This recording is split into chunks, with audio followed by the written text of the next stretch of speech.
Mateus, no capítulo 15. Quero ler com vocês do verso 21 ao 28. Mateus, capítulo 15, do versículo 21 ao 28. Mulher cananeia.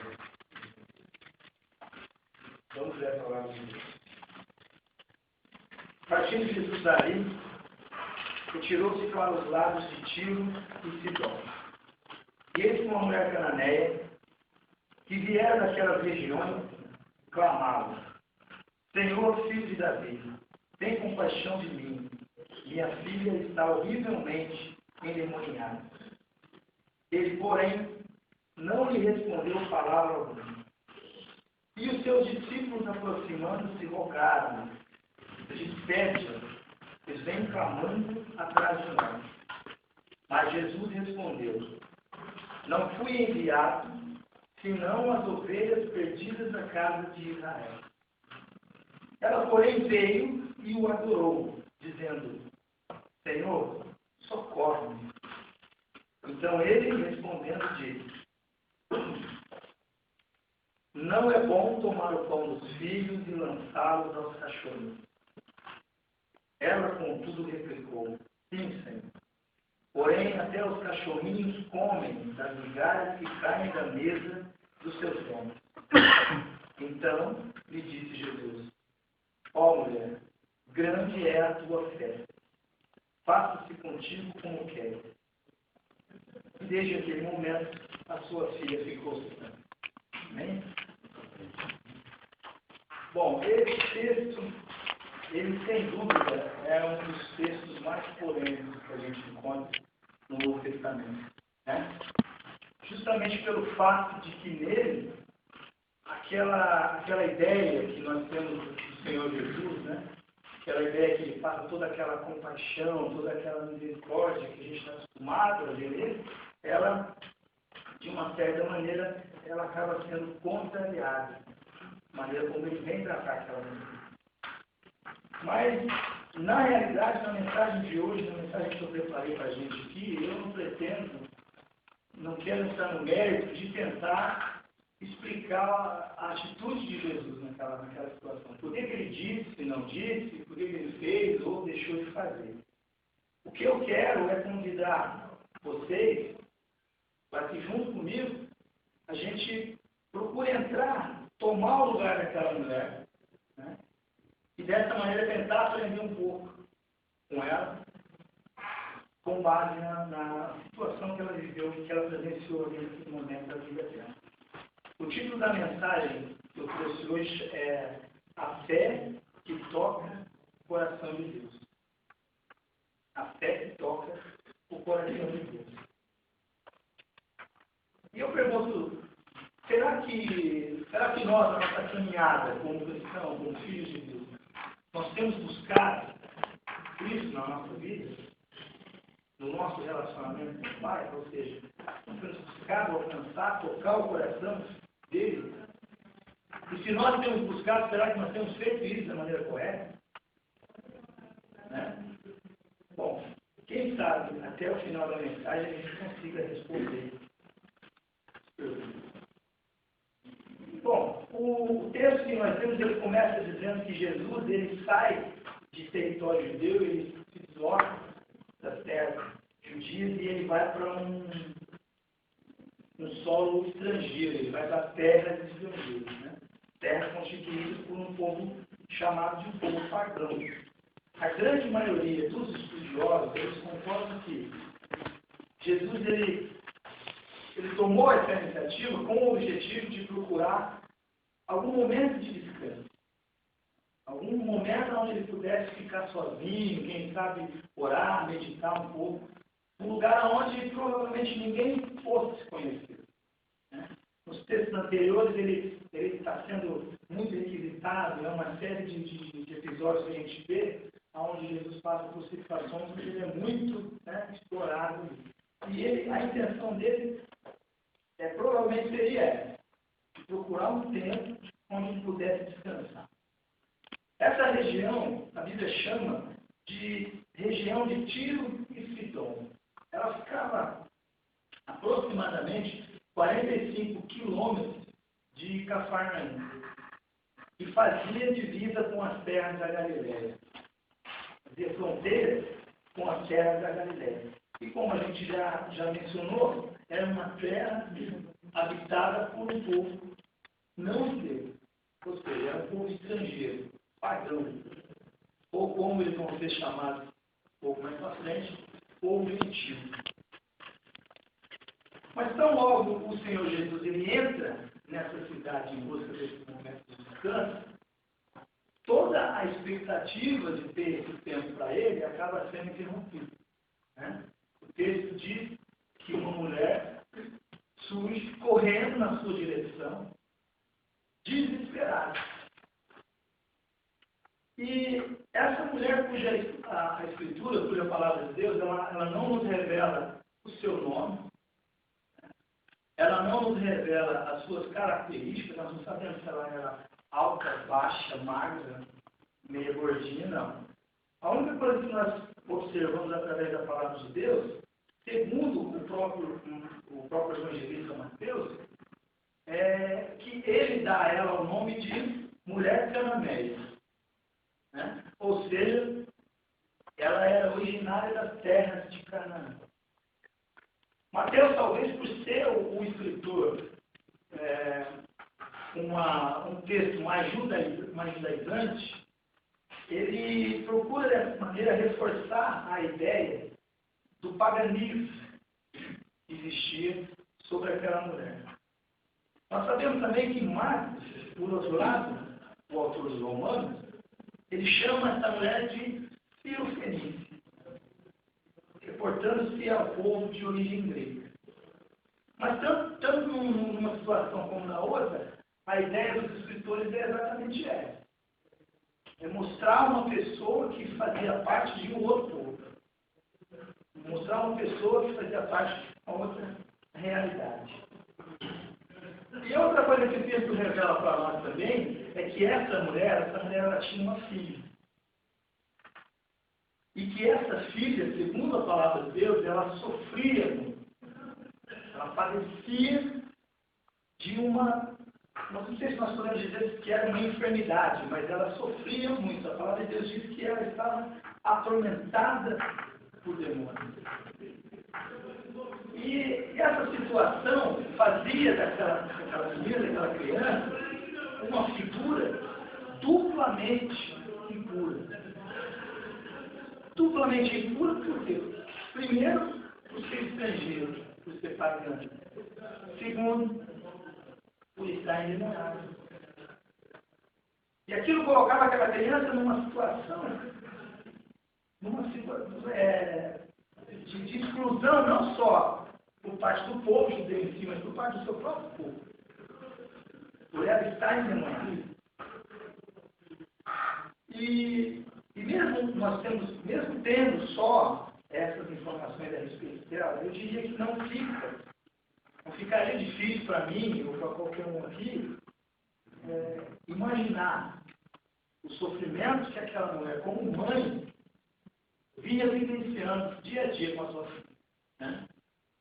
Eu digo assim que ela sofria as dores da sua filha como se fosse na sua própria pele. Ela sentia na sua própria carne aquilo que ela vinha vivendo. E ela se sentia também impotente frente àquilo. Porque a solução não chegava, ela não conseguia resolver aquilo. Para aquele que é pai, mãe, avô, avó, tio, tia, que tenha uma criança no seu cuidado, eu acho que não fica difícil a gente entender a situação dela. Né?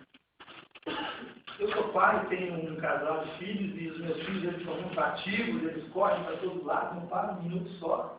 E de repente, quando um deles pega uma gripezinha que seja, uma virosezinha que seja, e já fica ali mais quietinho, mais mirradinho no lugar dele, aquilo, por mais simples que seja, já incomoda a gente. Não é verdade? Você olha para ele e fala assim, não, alguma coisa está errada, não está do jeito que tinha que ser. Agora, irmão, você imagine uma mãe, imagine o desespero de uma mãe, tendo uma filha, um filho, numa situação dessa. Como a palavra de Deus declara, horrivelmente demoniada.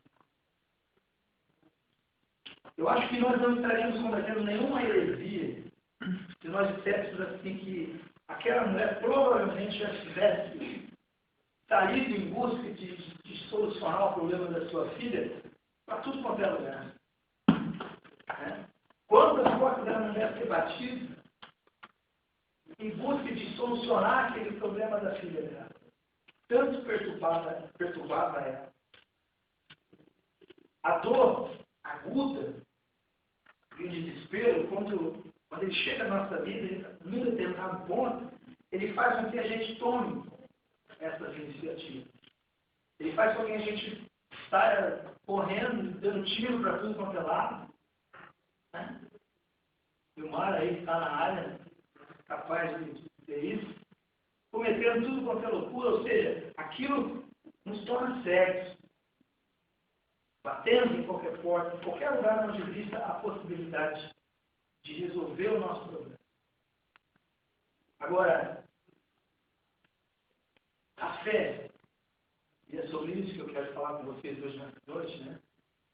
A fé, e a fé direcionada, a fé verdadeira, a fé em Deus, ela nos traz de volta à realidade. A fé, ela tira essa venda da frente dos nossos olhos, ela nos coloca com os pés no chão.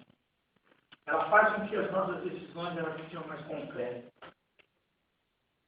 O profeta Jeremias, ele menciona no seu livro, inspirado por Deus, é lógico, ele diz lá no capítulo 29, versículo 13, buscar-me-eis e me achareis quando me buscares de todo o coração. E aí eu queria que, se você tem uma caneta na mão, eu queria que você anotasse isso que eu vou te dizer agora. O combustível que move o coração do homem ou da mulher nessa busca é a fé. Amém? Amém. E eu digo que, baseado nisso, nessas horas a gente, como um bom crente, né, o que a gente faz? A gente ora, a gente jejua, e muitas vezes a resposta não vem. Aquela mulher cananeia, o texto diz que ela chega a Jesus e ela clama pela compaixão dele. Ela clama pela compaixão de Jesus. E no seu clamor ela diz assim, Jesus, filho de Davi. Interessante aqui o seguinte, que somente duas pessoas, pelo menos no Novo Testamento, não aprofundei pesquisa, mas somente duas pessoas no Novo Testamento foram capazes de reconhecer em Jesus o cumprimento da profecia messiânica. Ou seja, foram capazes de reconhecer Jesus como o filho de Davi. Uma delas foi Bartimeu, o servo de Jericó, lá em Marcos 10, capítulo 10, né? Versículo 46 ao 52. E o outro é essa mulher cananeia. Tanto um quanto o outro, ambos personagens, figuras, vistas pela sociedade em que viviam e pelo povo judeu, principalmente, como a escória da sociedade. Vistos como excluídos, como pessoas alienadas, rejeitadas, pessoas longe da graça de Deus. E mesmo sabendo que tudo isso contava contra ela, mesmo sabendo que ela carregava sobre os seus ombros esse fardo, ela reconhece, como diz a palavra de Deus, e declara o nosso Senhor Jesus como Messias. E ela se coloca diante dele, no versículo 22, ela se coloca diante dele numa atitude de culto, de reverência, de adoração. Por muito menos nós já teríamos visto Jesus, em qualquer episódio anterior, ter respondido àquele clamor. Não é verdade? Por muito menos, em qualquer outro episódio anterior, nós já teríamos visto Jesus curado, libertado. Mas ali, no versículo 23 do texto que nós lemos, a Bíblia fala que o Senhor Jesus ele não respondeu palavra alguma. Ele ficou quieto. Aqui eu digo que funciona como se fosse o silêncio de Deus frente às nossas orações. E quem que já não passou por isso? Não é? Quem que já não perdeu todos os... Aí a gente fala dentro da igreja. Quem que não perdeu todos os cabelos dos seus joelhos? Tanto orar, tanto pedir, e a resposta, a solução, ela simplesmente não vem. Mas, como eu já falei, se você não anotou da primeira vez, que anote agora, o combustível que move o coração do homem e da mulher é a fé. E aquela mulher, ela tinha fé. Ela tinha muita fé. E aquela fé que ela carregava consigo fazia dela uma mulher perseverante, uma mulher confiante.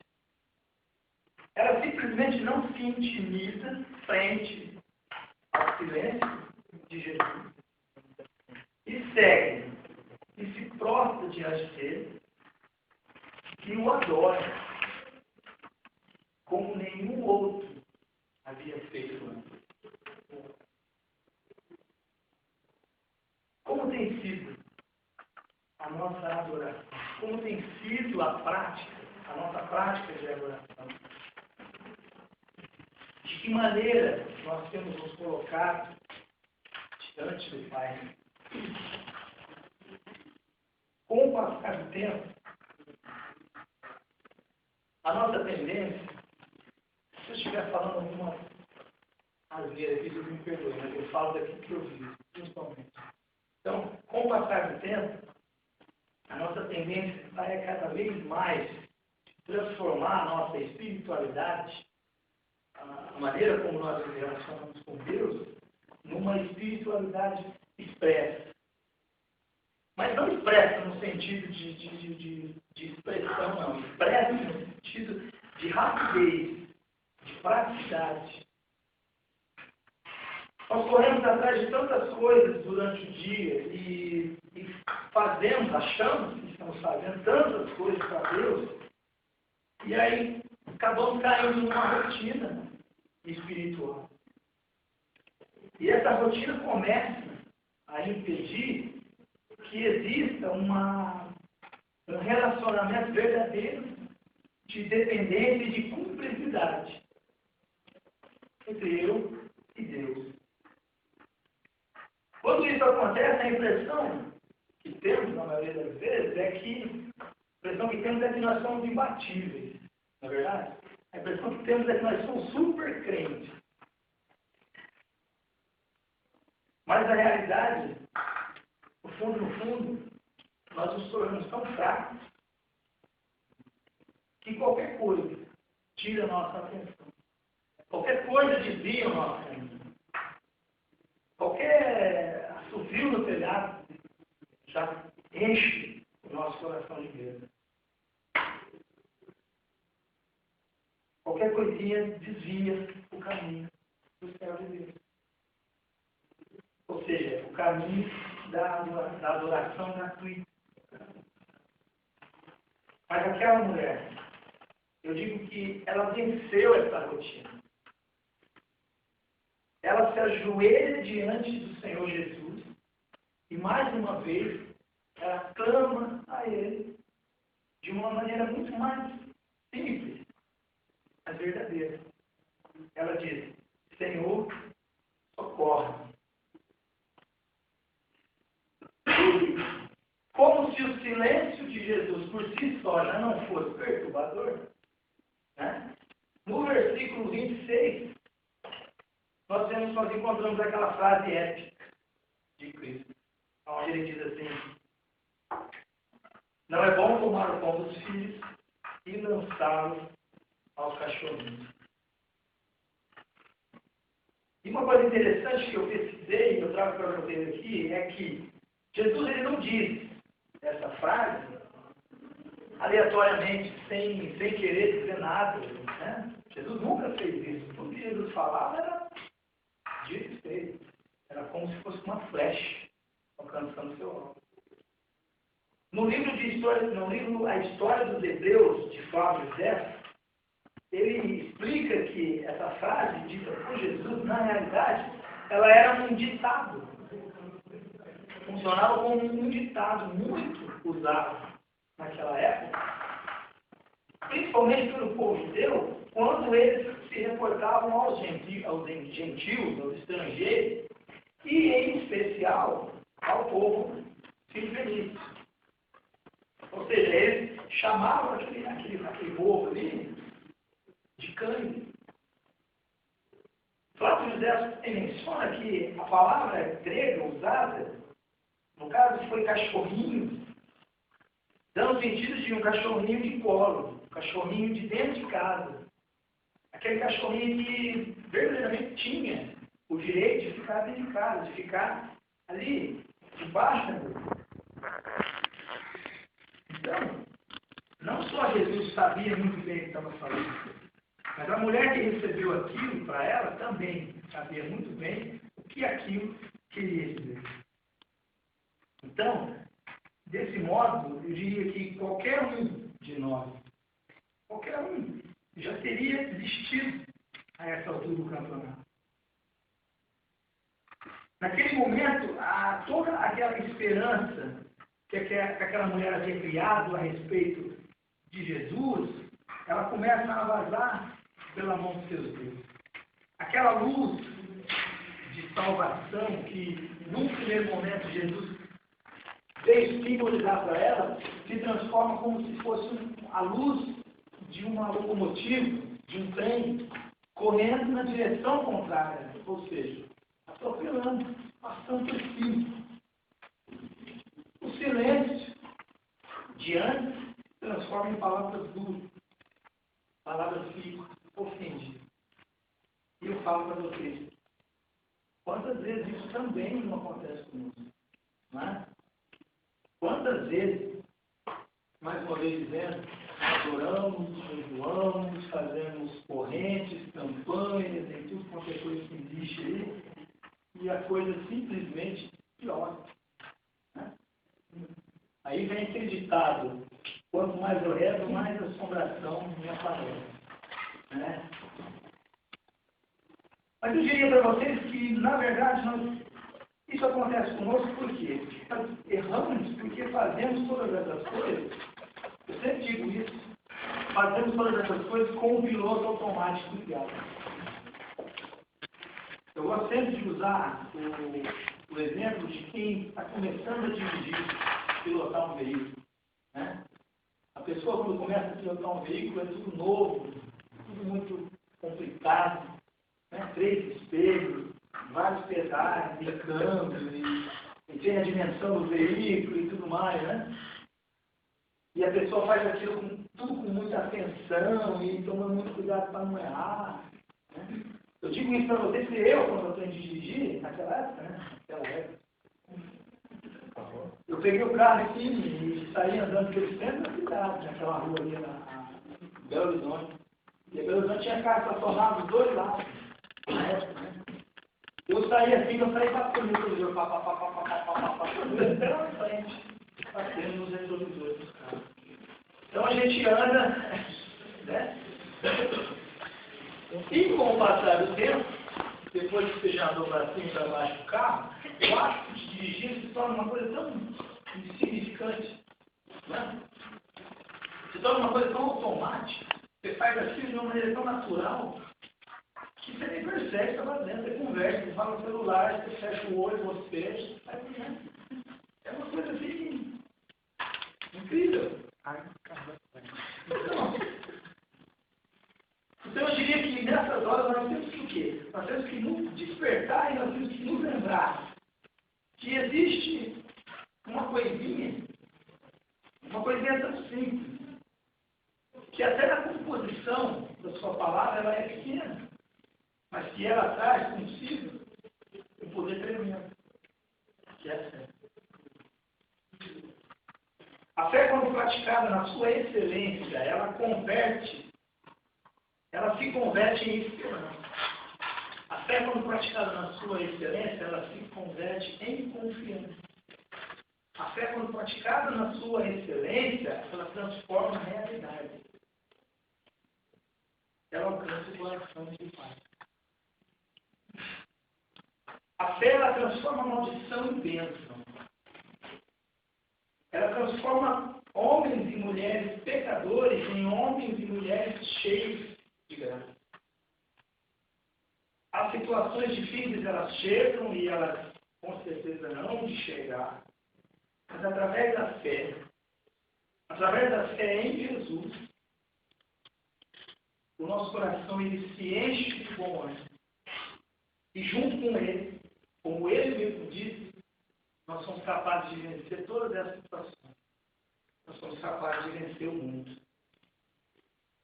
No livro que eu usei para fazer a pesquisa sobre esse texto, tem uma frase que eu acho muito legal, muito bonita, e eu queria ler para vocês.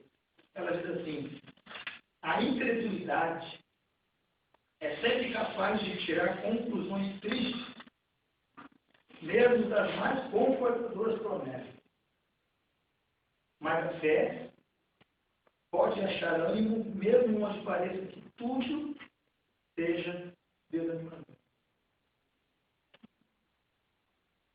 E aquela mulher, por mais que ela tivesse tudo para acrescentar na sua vida, aquele episódio, apenas como mais um episódio de decepção, de frustração, de desprezo, ligado? Na tentativa de salvar sua filha, ela percebe e ela crê que aquele momento ele era diferente. Porque ali, na sua frente, estava o Senhor da vida. Amém? Então, irmãos e irmãs, ela, num ato que eu considero um dos mais exemplares para a nossa vida como cristão, ela pega aquelas palavras que foram lançadas sobre ela, numa maneira assim como se fosse uma maldição, e ela, através da sua fé, ela transforma aquelas palavras em bênção. Ou seja, através da sua fé, ela toca o coração. No versículo 27, eu queria reler com vocês. Diz assim: ela contudo replicou: sim, Senhor, porém, até os cachorrinhos comem das migalhas que caem da mesa do seu Senhor. Ali, eu entendo que nesse trecho, ela está dizendo assim: Senhor, tudo bem, mas por mais que eu seja um cão, eu ainda tenho um dono. Por mais que eu seja um cão, eu ainda tenho um Senhor. Por mais que eu seja um cão, eu sei e creio que esse dono, esse Senhor, ele cuidará de mim. É como se ela estivesse dizendo assim: eu não sou um vira-lata. Eu não estou aí andando perdido, errante pela rua. Não. Eu tenho um Senhor. O Senhor é o meu Senhor. E no final do texto, nós vemos que ele, através da sua fé, ela própria acaba se transformando no instrumento da salvação e da cura da sua filha. No Evangelho de Marcos, no capítulo 7 de Marcos, no versículo 29, Jesus diz assim: mulher, por causa dessa palavra, pode vir, o demônio já saiu da sua filha. Por causa dessa palavra, expressa numa atitude de fé, o demônio saiu da sua filha. E aí a gente vê que aquela criança que eu disse que antes ela era duplamente impura aos olhos dos homens, principalmente aos olhos do povo judeu, naquele momento se torna pura.